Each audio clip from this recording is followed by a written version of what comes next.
AI can write ads, design posts, and analyze data, but here's the truth. AI still can't replace the human side of marketing. First, real human emotion. AI understands patterns, not feelings. It doesn't feel fear, excitement, or trust. Great marketing connects emotionally, and that still comes from humans. Second, authentic brand storytelling. AI can generate content, but it doesn't live your brand story. Your struggles, values, and vision, that authenticity can't be faked. Third, creative intuition. AI works on data from the past. Humans imagine what doesn't exist yet. Big ideas don't come from algorithms, they come from insight.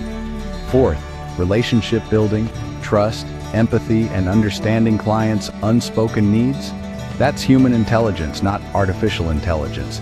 AI is a powerful assistant, but it still needs a human mind to guide it, correct it, and give it purpose. In the AI era, the future of marketing isn't AI or humans. It's humans who know how to use AI.